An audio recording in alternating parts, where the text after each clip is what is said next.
Levy व्यवस्था 19 उसकी 9 से 18 आयत, नीति वचन 18 उसकी 8 आयत, नीति वचन 11 उसकी 13 आयत, याकूब 3 उसकी 5 से 10 आयत।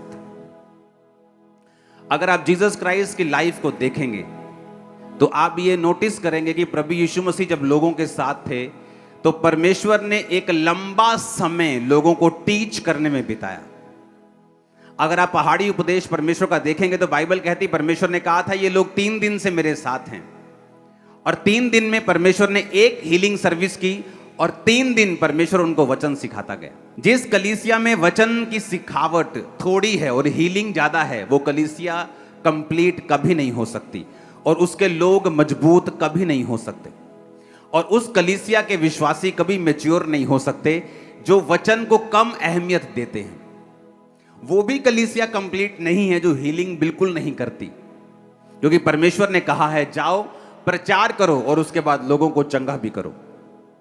इसीलिए जब आप वचन को सुनते हैं तो मोस्टली परमेश्वर आपको उत्तर जो है, आपकी प्रॉब्लम्स के उत्तर, आपके फाइनेंशियल प्रॉब्लम के उत्तर, आपके शारीरिक प्रॉब्लम के जो उत्तर हैं, वो आपको हमेशा वचन के बीच में से होकर देता है। कितनों को मेरी बात समझ आ रही? तो लेवी व्यवस्था 19 उसकी 9 से 18, नीति वचन 18 उसकी 8 आयत, नीति वचन 11 उसकी 13 आयत, याकूब 3 उसकी 5 से 10 आयत। अपने हाथों को उठा के बोलो, जो कुछ आज मैं सुनूंगा मैं उसको मानूंगा और फलों को लेके आऊंगा प्रभु यीशु मसीह के सामर्थी नाम में। अब आपको यह बात समझ होनी चाहिए कि अगर परमेश्वर ने वचनों को सिखाने में इतना समय लगाया, लोगों के साथ परमेश्वर ने सिर्फ 34 दिन बिताए और चेलों के साथ 3.5 साल बिताए। अब चेलों को परमेश्वर ने रोज रोज चंगा थोड़ी किया। अगर किसी की बीमारी थी तो पहली मुलाकात में, दूसरी मुलाकात में वो ठीक हो गई होगी, पर 3.5 साल परमेश्वर ने उनको सिखाया, उनको वचन समझाया और उनको काबिल बनाया कि अगर तुम वचन को नहीं सीखोगे और समझोगे, तुम मसीहियत में कभी भी पक्के नहीं हो और तुम्हारी कभी भी शैतान कुर्सी को हिला सकता है। लेवी व्यवस्था 19 उसकी 9 से 18, ये तब की बात है जब इजरायली लोग मिस्र में से निकाल दिए गए थे, रास्ते में थे और परमेश्वर मूसा से बात करता था और उन्हें व्यवस्थाएं दे रहा था, हुक्म दे रहा था मानने के लिए कि मेरे लोग ये करेंगे, ये करेंगे। कोई हुक्म अब तक नहीं दिया गया था, इसलिए परमेश्वर ने व्यवस्था उनको दी, हुक्म दिए कि तुम परिवार में कैसे चलोगे, समाज में कैसे चलोगे, लोगों में कैसे चलोगे, फाइनेंस में कैसे चलोगे, चोरी हो जाए तो क्या करोगे, कोई मार दे तो क्या करोगे। तो सारे नियम कानून जो था परमेश्वर उसे बना रहा था। तो बाइबल एक चीज कहती है, बाइबल कहती है कि कुछ पाप ऐसे हैं जिनका फल मौत है, कुछ पाप ऐसे हैं जिनका फल मौत नहीं है। पाप तो पाप ही है और वो आपकी लाइफ को घटाता ही है, लेकिन वचन कहता है कुछ पाप ऐसे हैं जिनका फल मृत्यु है, कुछ पाप ऐसे भी हैं जिनका फल मौत नहीं है। वो आपको स्वर्ग जाने से नहीं रोकते, लेकिन इस धरती की जो ब्लेसिंग्स हैं, जो परफेक्शन है, जो परमेश्वर आपको लाइफ देना चाहता है, वो उससे रोकते हैं आपको। उसमें लिखा, जब तुम अपने देश के खेत काटो तब अपने खेत के कोने कोने तक पूरा ना काटना और काटे हुए खेत की गिरी हुई बालों को ना चुनना। परमेश्वर एक आम हुक्म दे रहा है। परमेश्वर कह रहा है कि जब तुम अपने देश के खेत काटने के लिए जाना ना, फसल काटना, तो नुकरे मत काट लेना, कुछ कुछ खेत छोड़ देना। किसके लिए? आगे लिखा हुआ है, अपने दाख की बारी का दाना दाना ना तोड़ लेना, अपनी दाख की बारी के झड़े हुए अंगूरों को ना बटोरना, उन्हें दीन और परदेसी लोगों के लिए छोड़ देना। मैं तुम्हारा परमेश्वर यहोवा हूं। परमेश्वर ने हुक्म दिया कि अगर तुम्हारे दाख की बारी, अंगूरों की बेलें हैं तुम्हारी, तो सारे अंगूर जब पक जाएं तो तोड़ मत लेना, कुछ कुछ दाने छोड़ देना गरीब लोगों के लिए, परदेसियों के लिए, कि जब वो आए कटनी के दिनों में तो अब थोड़े थोड़े दाख जो लगी है उसको तोड़ें और अपने घर चले जाएं। ये एक ऐसा हुक्म था, अगर कोई ना माने तो उसे मौत की सजा नहीं थी। परमेश्वर ने कहा था जो कोई माता और पिता को श्राप दे उसे मार देना, जो कोई जादू और टोना करने वाली के पास जाए उसे मार देना, जो कि ईश्वर निंदा करे उसे मार देना, जो कोई मूर्तियों को पूजे उसे, ऐसा लिखा था पुराने नियम में। पर ये ऐसे हुक्म है जहां परमेश्वर ने ये नहीं कहा कि अगर कोई खेत पूरी तरह से ना काटे तो उसे मार देना।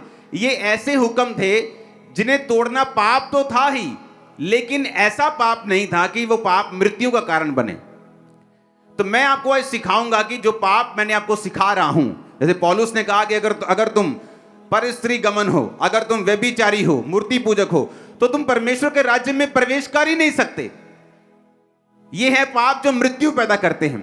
और ये हुक्म जो परमेश्वर ने दिए कि परमेश्वर ने कहा भाई सब तुम्हारे खेत हैं 10 एकड़ हैं तो उनकी नुकरे छोड़ देना, ताकि जो दीनहीन परदेसी लोग हैं वहां पे आए और नुकरे को इकट्ठा कर लें, अपने घर का राशन पानी थोड़ा सा उनका इकट्ठा हो जाए, उनका पेट पल जाए।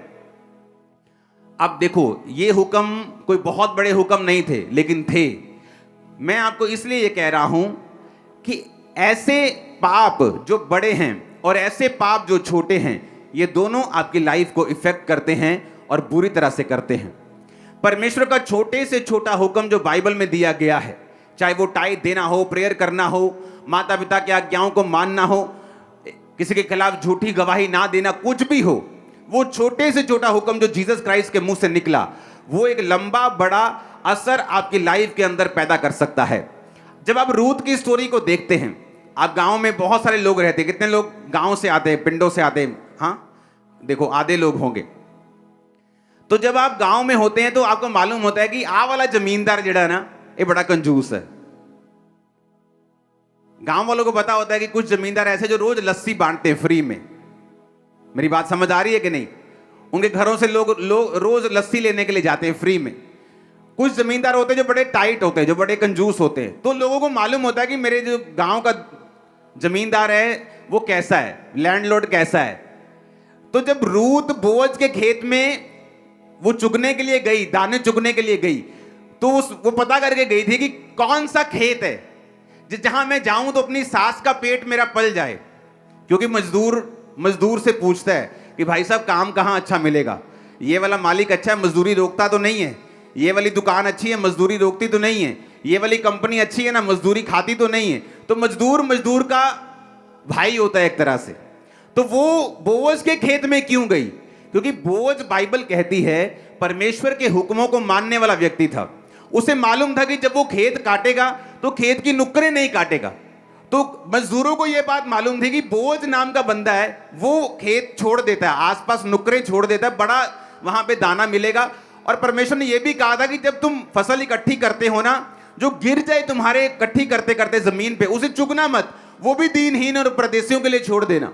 तो सब मजदूरों को मालूम था कि इस खेत में अन्न बड़ा मिलेगा। तो रूथ इसी पूछताछ में, क्योंकि वो जानती नहीं थी उस इलाके को, तो सडनली उसको सपना तो आया नहीं होगा ना, वो इस इलाके को जानते, तो लोगों से उसने पूछा होगा। तो लोगों ने बोअज का खेत रिकमेंड किया कि वहां पे चली जा, तेरे को कुछ ना कुछ अब तेरी बूढ़ी सास के लिए तेरे लिए जरूर मिल जाएगा। अब देखो, एक हुक्म जो मृत्यु का कारण नहीं है, जो नहीं मानता, लालच कर जाते हैं लोग, मर नहीं जाते।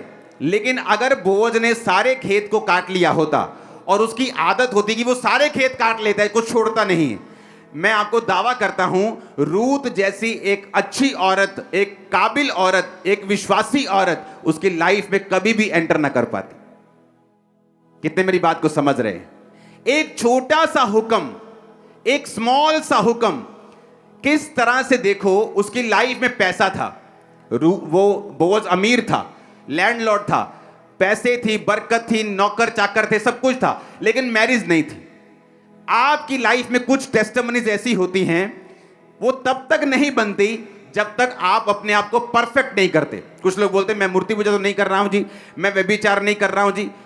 अब ये बात नहीं है। कई बार परमेश्वर आपको आपकी लाइफ की बड़ी टेस्टिमनी देने से पहले वो चाहता है आप छोटे छोटे गुनाह भी जो करते हैं उसको ना करें, परफेक्ट लाइफ रखें, ताकि परमेश्वर आपको वो लाइफ दे सके जो आपको देने के लिए, जिसके लिए आपको बुलाया गया है, जिसके लिए परमेश्वर ने आपको अपने पास बुलाया है।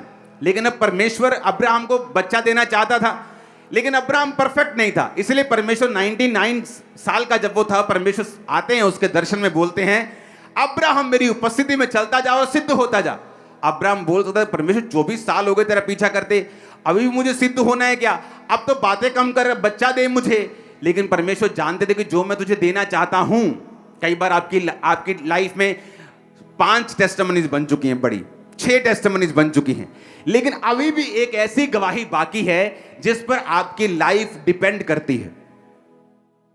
कितने मेरी बात को समझ रहे हैं? मेरी लाइफ में ऐसा था, बहुत सी गवाहियां थी, लेकिन अभी भी कुछ टेस्टिमनीज ऐसी थी जिन पर मेरा पूरा जीवन निर्भर करता था। तो क्या करूं? खींच आती थी, खिजाहट आती थी, गुस्सा आता था, प्रभु के ऊपर निकालता था, प्रेयर बंद कर देता था, ड्रामे चलते थे, कोई फायदा नहीं होता था। फिर से दोबारा उसी प्रेजेंस में आना पड़ता था, कुड़कुड़ाकर अपनी ब्लेसिंग को मैं लेट करता था। तो परमेश्वर ने मुझे सिखाया कि मुझे परफेक्ट होना पड़ेगा, मुझे सीधा चलना पड़ेगा, मुझे धीरज रखना पड़ेगा, मुझे आत्मा के फलों को बनाना पड़ेगा, मुझे छोटे हुक्मों से लेकर बड़े हुक्मों को मानना पड़ेगा, ताकि वो आशीष मेरी लाइफ में जब आए तो वो कंप्लीट हो जाए। कितने मेरी बात को समझ रहे हैं? अब देखो, है छोटा सा हुक्म, परमेश्वर ने ऐसे ही बोला मूसा को कि जब दाख इकट्ठी करना तो सब इकट्ठी मत कर लेना, जब खेत काटना सारे मत काट लेना। अब एक धर्मी बंदा जो प्रभु से प्यार करता है, मैं आपको दावा करता हूं, वो छोटी आज्ञा हो बड़ी आज्ञा हो, वो उस आज्ञा को कभी भी तोड़ता नहीं, कभी भी नहीं ब्रेक करता उस आज्ञा को, कभी भी तोड़ता नहीं, छोटी हो चाहे बड़ी हो। लेकिन जो नॉन सेंसिटिव अनसेंसिटिव लोग होते हैं, जिनको सेंस नहीं होती, जो आत्मिक डफर होते हैं, उनको मतलब नहीं है, वो छोड़ दे, कोई नहीं परमेश्वर साडे नाल ही है, वो कोई नहीं, चिंता नहीं करनी। और अब माफ करने वाला परमेश्वर, वो है माफ करने वाला, लेकिन पता नहीं कौन सी छोटी एक आदत है तुम्हारी बुरी, जो तुम्हारी लाइफ की एक बड़ी गवाही को रोक के बैठी। वो आदत छोटी सी हो सकती, गाली निकालना हो सकती, चुगली करना हो सकती, छोटी आदत, लेकिन तुम्हारी बड़ी गवाही को रोक के बैठी।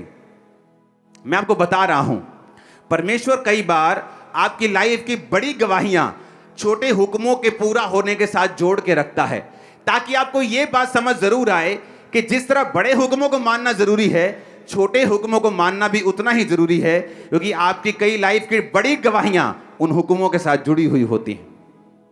कितने इन बातों को समझ रहे हैं? बोझ छोटे हुक्मों को मानता था, उसी वजह से उसे थोड़ी मालूम था, वो तो मानता था। जो टाइट देने वाले लोग हैं वो लालची थोड़ी हैं कि मुझे परमेश्वर 100 गुना देगा। ये कोई बिजनेस कर रहे हो क्या तुम? ये कोई परमेश्वर के साथ तुम्हारा बिजनेस चल रहा है कि तुम 100 दोगे तो वो तुम्हें 100 गुना करके 10,000 वापिस करेगा? नहीं, जो खुदा से प्यार करने वाले लोग हैं, आउट ऑफ लव, प्रेम के कारण, खुदा से प्यार के कारण, वो छोटे और बड़े सब प्रकार के हुक्मों को मानते हैं। और परमेश्वर का वचन पूरा होता है, तूने जो मुझसे प्यार किया है इसलिए मैं तुझको छुड़ाऊंगा। वो आपको छुड़ाने जा रहा है चर्च, आपके परिवार को बड़ी रीति के साथ छुड़ाने जा रहा है। आमीन ऊंचा चाहिए। अब देखो आगे क्या लिखा 11 आयत में, तुम चोरी ना करना, एक दूसरे से कपट ना करना और झूठ ना बोलना। आज्ञाएं हैं, लोग तोड़ते हैं, छोटी छोटी बात पे झूठ बोलते हैं। हाँ किथे आ गया तू? मैं आ गया जी, बस नकोदर जंग पहुंच गया, अभी घर से निकले। ये भी झूठ है। आपको लगता है ये छोटा झूठ है, लेकिन कई बार ये चीजें आपकी बड़ी बरकत को रोक के रखती हैं और आपको मालूम भी नहीं होता। और छुट्टी कर ली तू? मैं बीमार सी जी, मैं ठीक नहीं सी। सीधा बोलो भुआ के लड़के की शादी थी, सीधा बोलो घूमने जाना था, सीधा करो दिल नहीं कर रहा था जी, मैं थोड़ा सा रेस्ट कर रहा था। जब तक तुम सीधा स्पष्ट नहीं बोलोगे, परमेश्वर तुम्हें बरकत नहीं देगा। अब्राहम की लाइफ में कोई बहुत बड़ा गुनाह नहीं था जब परमेश्वर ने कहा अब्राहम मेरी उपस्थिति में चलता जा और सिद्ध होता जा। अब्राहम कोई दूसरे परमेश्वर को मानने वाला बंदा नहीं था, कोई व्यभिचारी नहीं था, लेकिन उसकी लाइफ में छोटी छोटी कुछ चीजें होंगी जो उसकी बरकत को रोक रही होंगी। परमेश्वर ने कहा तो अब्राहम सिद्ध होता जा। अगर मैं आपको बोलूं कि भाई अपनी कमियों को छोड़ दे, तो आप नहीं बोलेंगे अगर आप वचन को समझते हैं कि कौन सी कमी। अगर आप जीसस क्राइस्ट को 20 साल से जानते हैं, अगर मैं आपको बोलूं आपकी अपनी कमियों को छोड़ दे, आप बोलेंगे ठीक है जी मैं पूरी कोशिश करता हूं, क्योंकि आपको मालूम है आपकी कमी कौन सी है। अगली आयत, तुम मेरे नाम की झूठी कसम खाकर परमेश्वर का नाम अपवित्र ना करना। बात बात पे कसम खाना, मैंने प्रभु दी सौं लगे, नहीं बाइबल ते हाथ रख दिया, मैं बाइबल ते हाथ रख दी। बार बार परमेश्वर की कसम खाना उसको अपवित्र करने के बराबर है। जिसको आपका यकीन नहीं है कि आपने बोला कि ओके लीव इट, कसम खाना सही नहीं, एक दूसरे पे अंधेर ना करना, ना एक दूसरे को लूटना। मजदूर की मजदूरी तेरे पास रात सवेरे तक ना रहने पाए, किसी की मजदूरी को मत रखना। बहरे को श्राप ना देना, अंधे के आगे ठोकर ना रखना, अपने परमेश्वर का भय मानना, मैं यहोवा हूं। न्याय में कुटिलता ना करना, कंगाल का ना तो पक्ष करना, ना बड़े मनुष्य का मुंह देखकर विचार करना, एक दूसरे का न्याय धर्म से करना। लुतरा बन के अपने लोगों में ना फिरना, एक दूसरे का लहू बहाने की युक्तियां ना बांधना। हालेलुया। लुतरा, बोलो लुतरा बन के। आपको मालूम है इसका मतलब क्या है लुतरा बन के? क्यों परमेश्वर ने कहा लुतरा बन के एक अपने लोगों में ना फिरना? नीति वचन 11 उसकी 13 आयत भी यही कहती है, जो लतुराई करता फिरता वो भेद प्रकट करता है, परंतु विश्वास योग्य मनुष्य बात को छिपा रखता है। नीति वचन 18 उसकी 8 आयत भी यही कहती है, कानाफूसी करने वाले के वचन स्वादिष्ट भोजन के समान लगते हैं, वे पेट में पच जाते हैं। अगर हम इसको इब्रानी भाषा में देखें तो लतुरा का मतलब है राकील, इब्रानी भाषा का 7400वां शब्द, जिसका मतलब है स्कैंडल मॉन्गर। अगर हम इसे पढ़ेंगे बड़े ध्यान से, जो आज मैं आपको टीचिंग दे रहा हूं, ये हाई लेवल की बाइबल टीचिंग है जो आपको देना बहुत जरूरी है। जैसे आप यूनिवर्सिटीज में पाते हैं जो बाइबल टीचिंग स्पेशल टीचिंग होती है, वो मैं आपको आज दे रहा हूं। उस फोटो को देखेंगे, scandal, definition of scandal mongering, spreading malicious gossip, type of gossiping. कहता कानाफूसी करने वाले, गॉसिप करने वाले, गली के बाहर बैठकर, हो भैन जी तानू पता लगा उदी कुड़ी फलाने मुंडे ने फसी हुई, भैन जी पता लगा तानू आप मुंडा नशे करदा। अगर तुम विश्वासी हो तुम गॉसिप नहीं करोगे। अगर तुम्हें कुछ पता चल जाए तुम उसके लिए प्रेयर करोगे। सुनो, आज बड़े ध्यान से वचन को समझना, क्योंकि ये छोटी आज्ञाएं ऐसी हैं, अगर आप इन्हें नहीं मानेंगे हो सकता है आपकी बड़ी गवाही रुक जाए और कोई कुछ नहीं कर सकता। इसमें लिखा ए मैलिशियस गॉसिप। मैलिशियस गॉसिप का, मैलिशियस नाम का जो मैलिशियस वर्ड का मतलब हम समझेंगे, इसका मतलब है दुर्भावनाशील, कि किसी व्यक्ति की गॉसिप करना दुर्भावना के साथ। जब तुम्हारा बेटा नशा करता है, क्या तुम उसकी गॉसिप करती हो अपने मोहल्ले में कि बहन जी आओ तानू गल दसा मेरा मुंडा नशा करके आया राती? आप बताते हो? बोलो, बताते हो कि नहीं? नहीं बताते। क्यों? क्योंकि वो आपका बेटा है। आपकी बेटी जब कोई गलत काम करती है, आप उसकी पूरे मोहल्ले में खबर फैलाते हो और फेसबुक पे डाल देते हो। ऐसा करते हो ना? नहीं करते, लेकिन तुम दूसरों के लिए करते हो, क्योंकि दूसरों के लिए तुम्हारे अंदर दुर्भावना है। जीसस क्राइस्ट ने कहा कि राकील का मतलब, लतुरे का मतलब है राकील। राकील का मतलब है एक स्कैंडल मॉन्गरर, जिसका मतलब है ऐसा व्यक्ति जो मैलिशियस गॉसिप करता है, जो गॉसिप करता है, जो गप्पे मारता है दुर्भावना के साथ, जिसके अंदर दुर्भावना है। क्योंकि मैं आपको एक चीज बताना चाहता हूं, नीति वचन 11 उसकी 13 आयत का ये सार मैंने लिखा है, आप उसे देखो, जहां परमेश्वर ने कहा जो लतुराई करता फिरता वो भेद प्रकट करता, परंतु विश्वास योग्य मनुष्य बात को छिपा रखता है। ओके, इसको पढ़ेंगे सिर्फ। धर्म ग्रंथ का ये अंश हमें सिखाता है कि गप की आदत या प्रवृत्ति का मार्ग शास्त्रों में वर्जित है, कि गप्पे लगानी, गॉसिप करनी दुर्भावना के साथ किसी व्यक्ति की बाइबल में वर्जित है और ऐसा नहीं होना चाहिए। विशेष रूप से भाइयों और परिवार के सदस्यों के बीच, कौन से भाई? क्रिश्चियंस की बात कर रहा है परमेश्वर, ब्रेदरन की बात कर रहा है, भाइयों की बात कर रहा है, विश्वासियों की बात कर रहे हैं। हाँ, और परिवार के सदस्यों के बीच इसे प्रोत्साहित नहीं किया जाना चाहिए, ना शामिल किया जाना चाहिए। कहानी केवल झूठ या अर्ध सत्य तक ही सीमित नहीं है, इसमें वे चीजें भी शामिल हैं जो वास्तव में सच हैं, जो किसी व्यक्ति के बारे में अपमानजनक भी हैं। आज के परिच्छेद में प्रभु किसी व्यक्ति की असफलताओं के बारे में बुरी खबर लाने या दूसरों की गलतियों और पापों के बारे में गपशप करने की आदत पर रोक लगाते हैं। जैसे जैसे एक ईसाई आत्मा में परिपक्व होता है,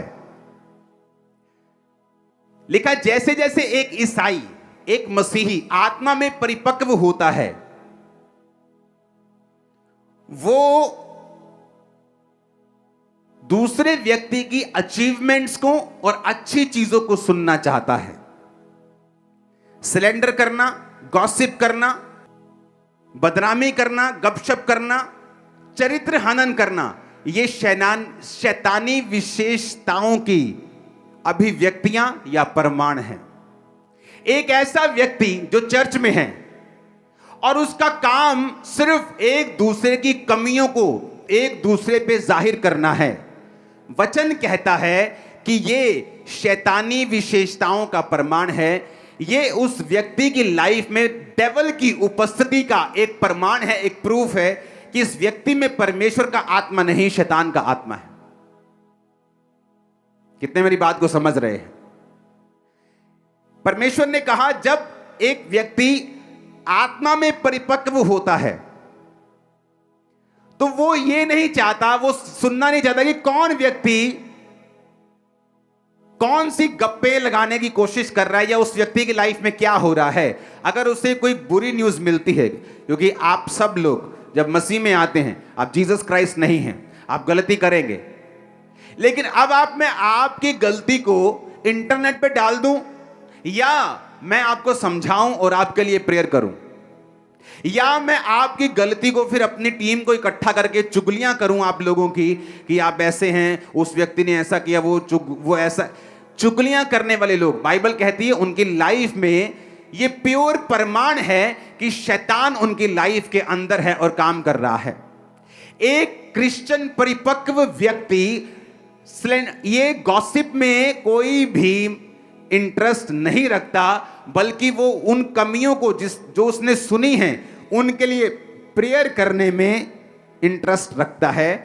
नीति वचन 11:13, जो लतुराई करता फिरता वो भेद प्रकट करता है।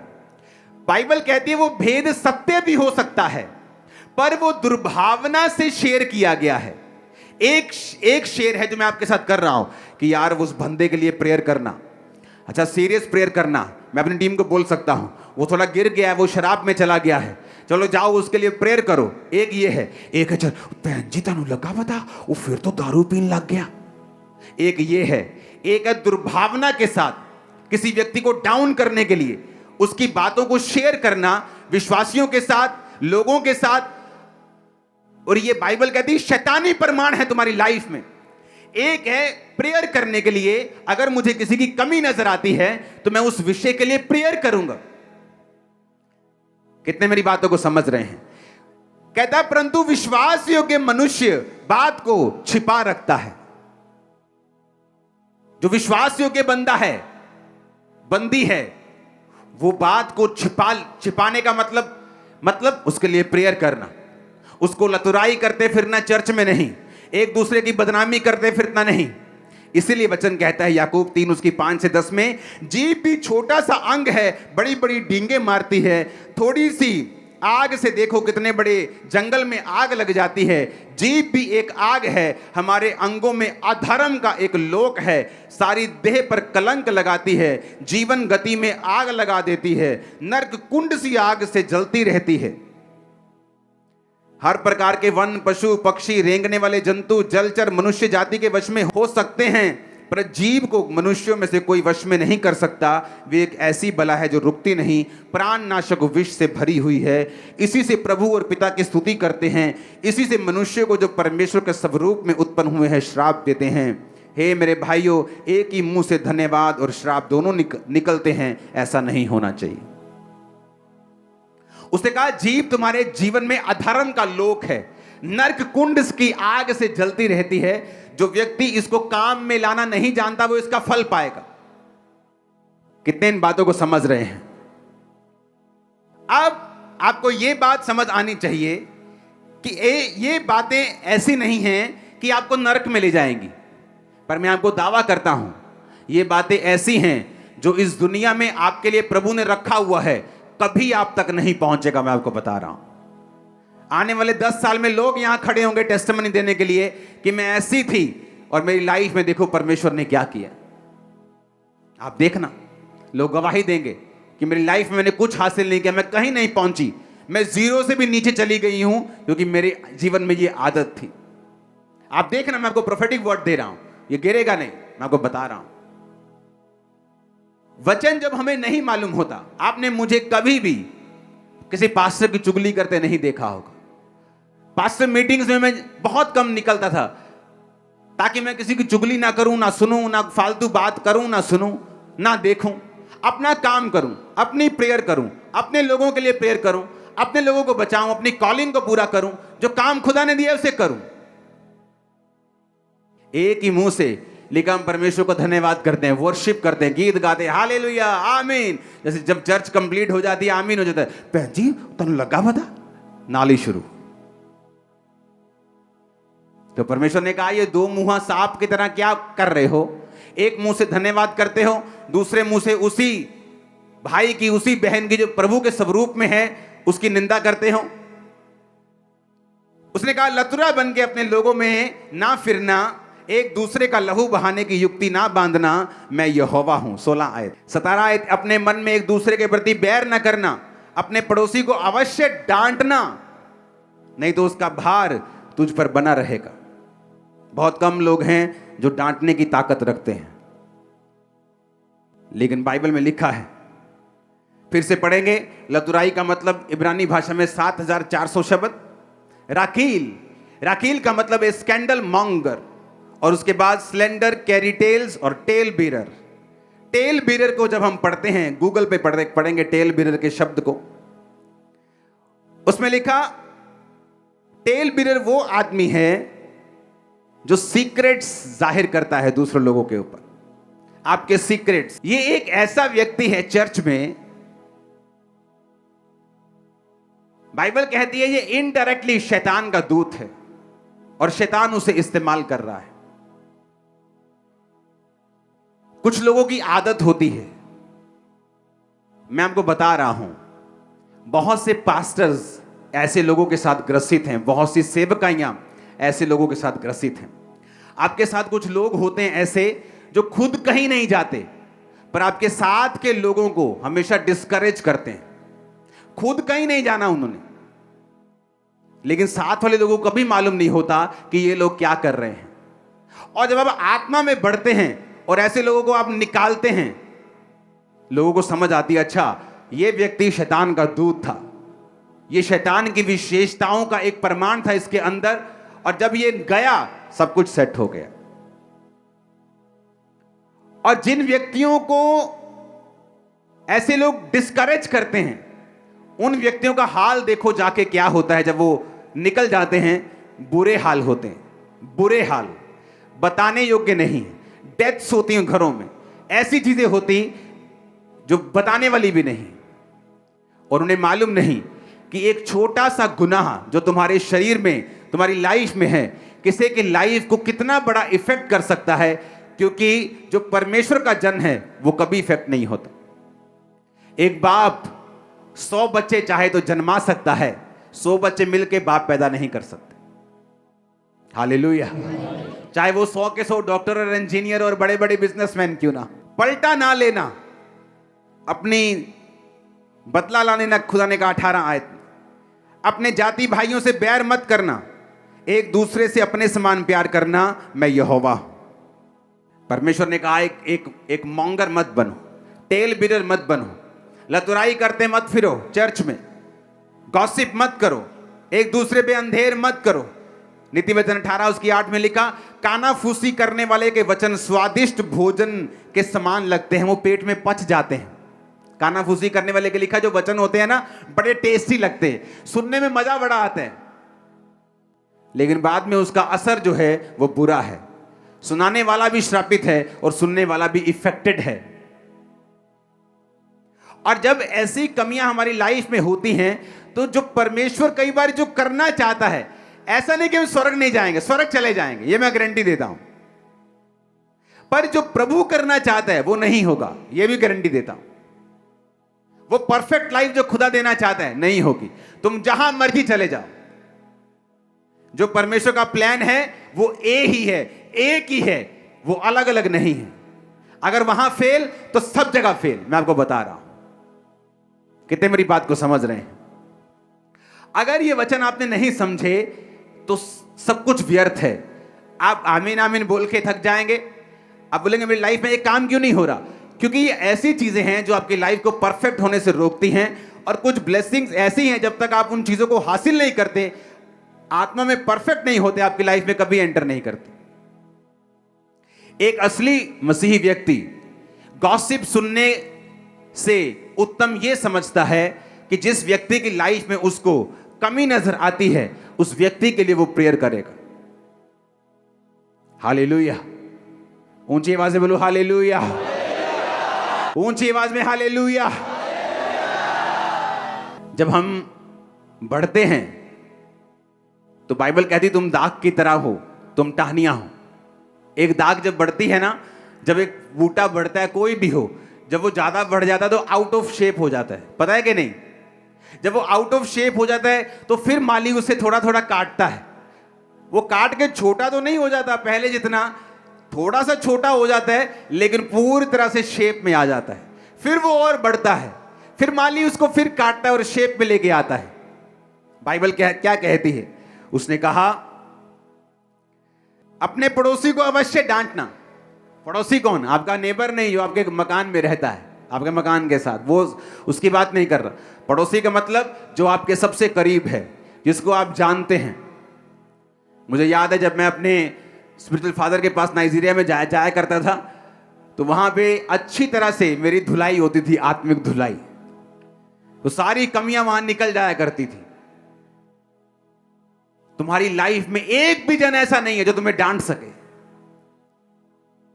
जिसको बाप ने नहीं डांटा, मेंटर ने नहीं डांटा, उसको दुनिया ने डांटा है, उस दुनिया ने उसको मारा है। जिसने बाप की मार खाई है, उसने दुनिया को नचाया है अपने इशारों पर। मैं आपको बता रहा हूं, उसको दुनिया नहीं नचा सकी, उसको दुनिया घुमा नहीं सकी, उसको दुनिया मार नहीं सकी। तुम्हारी लाइफ में एक बंदा भी ऐसा नहीं है जिसकी तुम डांट खा सको। शर्म आनी चाहिए। बाइबल कहती है चुगलियां करने वाले लोग, गॉसिप करने वाले लोग। फिर से पढ़ेंगे उस हिंदी के पदों को, उस बाइबल टीचिंग को पढ़ेंगे फिर से। धर्म ग्रंथ का ये अंश, कौन सा अंश? नीति वचन 11 उसकी 13 आयत को पढ़ेंगे साथ साथ। जो लतुराई करता फिरता वह भेद प्रकट करता है, परंतु विश्वास योग्य मनुष्य बात को छिपा रखता है। ये वाला अंश की बात कर रहा है। धर्म ग्रंथ का ये अंश हमें सिखाता है कि गपशप, गॉसिप करने की आदत, चुगलियों की आदत या प्रवृत्ति का मार्ग शास्त्रों में वर्जित है। बाइबल में इसका वर्जित मतलब मना है, और ऐसा नहीं होना चाहिए। विशेष रूप से भाइयों, परिवार और परिवार के सदस्यों के बीच इसे प्रोत्साहित ना किया जाए, ना शामिल किया जाए। कहानी, गपशप की कहानी केवल झूठ और अर्ध सत्य तक सीमित नहीं, इसमें वो चीजें भी शामिल जो सच्चाई हैं। गॉसिप करने वाला जरूरी नहीं झूठ बोलेगा, वो सच भी बोल सकता है, पर है वो शैतानी, है वो झूठा। उसका ओरिजिन, उसका जन्म शैतान से हुआ है। कितने मेरी बातों को समझ रहे हैं? और इसी वजह से जब लोग जो बाइबल के पदों को नहीं समझते, ऐसे लोगों से जब मेल मिलाप करना शुरू करते हैं, वो गिर जाते हैं। अब आगे पढ़ेंगे। आज के परिच्छेद में प्रभु किसी व्यक्ति की असफलताओं के बारे में बुरी खबर लाने या दूसरों की गलतियों और पापों के बारे में गपशप करने की आदत पर रोक लगाते हैं। किस चीज के बारे में? किसी की असफलता, कोई फेल हो गया, कहता उसकी बुरी खबर, तुम गॉस्पल प्रीचर हो। गॉस्पल का मतलब क्या होता है? Good news. तुम जीसस क्राइस्ट के प्रीचर हो, पर तुम शैतान के बन गए। क्यों? तुम बुरी खबर लाने वाले हो, दूसरों की बुरी खबर, असफलताएं, किसी की लाइफ में क्या हो रहा है, कोई मर गया, कोई लुट गया, उसके बारे में तुम ज्यादा अपनी बातों को फैलाते हो और गुड न्यूज कम फैलाते हो। उसने क्या कहा कि प्रभु किसी की असफलताओं के बारे में बुरी खबर लाने या दूसरे की गलतियों और पापों के बारे में गपशप करने की आदत पर रोक लगाते हैं। कि प्रभु ने रोक लगाई है। अगर हम इन बातों को नहीं समझेंगे, इन बातों को नहीं जानेंगे, हमारा फिर कुछ नहीं हो सकता। हम क्रिश्चियन भी रहेंगे, बरकतें भी कुछ मिलती रहेंगी, हीलिंग भी कई बार मिलती रहेगी, स्वर्ग भी मिस नहीं होगा, पर वो लाइफ मिस कर जाएंगे जो खुदा ने हमें देने के लिए बुलाया है, जो एक परफेक्ट लाइफ है, जिसमें ब्लेसिंग्स हैं, जिसमें ऊंचाई है, जिसमें परमेश्वर का मास्टर प्लान है, जिसके तहत परमेश्वर ने आपको बुलाया है। ऊंची आवाज में हालेलुया बोलो। फिर से पढ़ेंगे उस हिंदी के उस अंश को कि धर्म ग्रंथ का यह अंश हमें सिखाता है कि गपशप की आदत या प्रवृत्ति का मार्ग शास्त्रों में वर्जित है और ऐसा नहीं होना चाहिए, विशेष रूप से भाइयों और परिवार के सदस्यों के बीच। कि विशेष रूप से क्रिश्चियंस, मसीही लोग, वो किसी भी डिनोमिनेशन से क्यों ना हो, किसी भी मिशन से क्यों ना हो, वो कैथोलिक हो, वो CNI हो, वो पेंटिको, किसी भी तरह के क्यों ना हो, परमेश्वर ने कहा उनके बारे में गपशप करने की आदत, उस पर रोक लगाता है परमेश्वर। जैसे जैसे एक ईसाई परिपक्व होता है, उसके दिल में मनुष्यों की गवाही सुनने की इच्छा ज्यादा होती है और उनकी असफलताओं के बारे में वो नहीं सुनना चाहता। अब आप देख लो, आप परिपक्व हो या आप अभी भी बच्चे हो, बदनामी करना, गपशप करना, कहानियां सुनाना, चरित्र हनन करना, ये शैतानी विशेषताओं की अभिव्यक्तियां और प्रमाण है। मेरा बिलीव है कि आप इन वचनों को समझ गए होंगे। आप जाने क्यों लोगों के घरों में बीमारियां रहती? यहां प्रभु बोझ ले लेना, प्रभु बोझ लेने के बाद अपनी चुगलियां शुरू। और बाइबल कहती है इसलिए तुम बीमार हो, तुम रोगी हो, तुम निर्बल हो, क्योंकि तुमने परमेश्वर की देह को बिना पहचान के लिया। कौन है खुदा की देह? तुम खुदा की देह हो, मैं खुदा की देह हूं, वॉलंटियर खुदा की देह है, तुम खुदा की देह हो। कोई नाक है, कोई कान है, मैं मुंह हूं, मैं बोल रहा हूं, कोई कान है, कोई टांग है, कोई सुसमाचार दे रहा। हर बंदा परमेश्वर की देह के अंदर है। अलग अलग काम हम कर रहे हैं, लेकिन उसकी देह के मेंबर हैं, उसी के देह के अंग हैं। जब एक अंग दुख मनाता है तो दूसरा अंग सुखी कैसे हो सकता है? और इसीलिए कलीसिया में बीमारियां हैं, कलीसिया में कमजोरियां हैं, क्योंकि कलीसिया इन वचनों पे नहीं चलती। उसे हीलिंग से अपनी मतलब है, हीलिंग ले ली सब ठीक है, हीलिंग ली, पैसा बोया सब ठीक है, ऐसा नहीं है। परमेश्वर से भी यहीं तक सीमित नहीं है, वो आगे बढ़ना चाहता है आपकी लाइफ। अपने काम से मतलब रखें, प्रेयर से मतलब रखें, फास्टिंग से मतलब रखें, अपनी लाइफ से मतलब रखें कि आपने प्रेयर की कि नहीं की। दूसरों से क्या लेना देना? कई बार गलती क्या करता है इंसान, जब एक विश्वासी को कोई पाप में देखता है, हो सकता है उसी रात उसने तौबा कर ली हो, लेकिन आप वो पाप अभी तक फैला रहे हैं और परमेश्वर के सामने वो धर्मी हो गया क्योंकि रात को उसने तौबा कर ली, लेकिन आप उसके पाप को अब तक डिस्कस कर रहे हैं। आप एक शैतानी व्यक्ति हैं और आपको सजा देगा परमेश्वर। आप मेरी बात को समझ रहे कि नहीं? जब आप उस व्यक्ति की बात कर रहे हैं, सिलेंडर कर रहे हैं उसको, आप टेल बीरर हैं, आप मैलिशियसली, आप दुर्भावना से उसकी बातों को शेयर कर रहे हैं, खुदा पूछता है ये किसकी बात कर रहा है? ये तो वो वाला बंदा नहीं जो रात को तौबा कर ली थी जिसने, ये तो माफी पा गया है, ये तो मेरा बच्चा है। तो ये कौन है जिसके बारे में ये बात कर रही है? क्योंकि बाइबल क्या कहती है, शैतान का नाम परमेश्वर पता क्या रखता है? दोष लगाने वाला। शैतान की आदत है, वो आपके विषय में प्रभु के सामने दोष लगाता है। ये देख तेरा बंदा, ऐसा इसको मार के देख, तेरा नाम नहीं लेगा, अच्छा इसको बीमार करके देख, तेरा नाम नहीं, दोष लगाता है। और जब एक विश्वासी को आप ये काम करता हुआ देखें, आप उसके पीछे नोट कर लेना, मेरी बात को कभी गलत नहीं होगी, उसके पीछे शैतान नहीं है, प्योर शैतान है, प्योर वाला। बोलते ना यार देसी घी नहीं मिलता जी, शुद्ध मिलता है देसी। तो समझ लेना कि शुद्ध शैतान इस बंदे के अंदर है। और मोस्टली ऐसे विश्वासियों के रूप में आपको मिलेंगे। अविश्वासी आपको ऐसा नहीं मिलेगा, लेकिन विश्वासी मिलेगा, क्योंकि जब शैतान आपको बाहर से नाश नहीं कर सकता, वो आपको ज्वाइन कर लेता है अंदर से। आपके कान खुल रहे हैं, मैं जानता हूं। आमीन।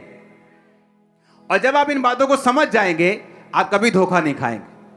आप अपने काम से मतलब रखेंगे। आप ये समझ जाएंगे कि जो चीज सही नहीं, मुझे उसके लिए प्रेयर करनी है। जो सही है उसके लिए थैंक्स करना है। हालेलुया। ऊंची आवाज में बोलो हालेलुया। घर में जब तुम्हारा बाप तुम्हें पीटता है, शराब पीता है, या कोई दिन तुम्हें उसने कहा नहीं ऐसा नहीं करेंगे, तो तुम इंटरनेट पे नहीं डालते हो। तुम पूरे मोहल्ले में जाकर नहीं बोलते मेरा बाप बुरा व्यक्ति है, क्योंकि वो तुम्हारा परिवार का हिस्सा है। लेकिन जब कलीसिया में हम कहते हैं कि ये मेरा परिवार है, तब वो परिवार का वो वैल्यू कहाँ गई जो तुम्हारे घरों में है? तब वो कहाँ गई? क्योंकि तुम मुंह से बोलते हो, तुम्हारा दिल दूर है। तुम फेक आदमी हो, तुम एक फेक औरत हो, और प्रभु तुम्हें इसकी सजा देगा। और इसी कारण बहुत से विश्वासी आपको बीमार मिलेंगे। ना तो वो पाप कर रहे हैं, ना वे विचार कर रहे हैं। फिर ऐसा क्यों है? क्योंकि ये चीजें आपकी लाइफ में शैतान का एक पॉइंट कांटेक्ट बन जाता है, जहां से वो एंट्री मारता है और काम करता है। आज ऑपरेशन हो रहे हैं। हां, याकूब 3:6, जीभ भी एक आग है, हमारे अंगों में अधर्म। देखो क्या कहते हैं, अधर्म। धर्म का लोक नहीं, अधर्म, नरक कह रहे हैं उसको, जीभ को। कहता सारी देह पर कलंक लगाती है, शरीर पर कलंक लगा देती है, नरक कुंड की आग से जलती रहती है, जीवन गति में आग लगा देती है। मेरी बहनों, बचो, क्योंकि इस बात में शैतान बहनों पे ज्यादा काम करता है।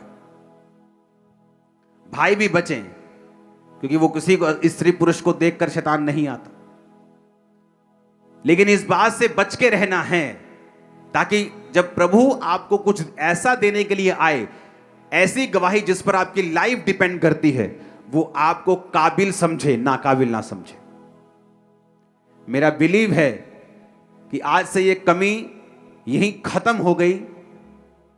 इस चर्च की मिट्टी में उस कमी को आज दफन करके वापस जाना, और फ्री होके वापस जाना, हल्के होके वापस जाना। Hallelujah, hallelujah. हमारे YouTube चैनल को सब्सक्राइब करें, ताकि आप परमेश्वर के गहरे वेदों को जान सकें कि कैसे आप परमेश्वर में बढ़ सकते हैं, कैसे आप दुष्ट आत्माओं से, नशों से, बीमारियों से और वंशों के श्रापों से आजाद हो सकते हैं।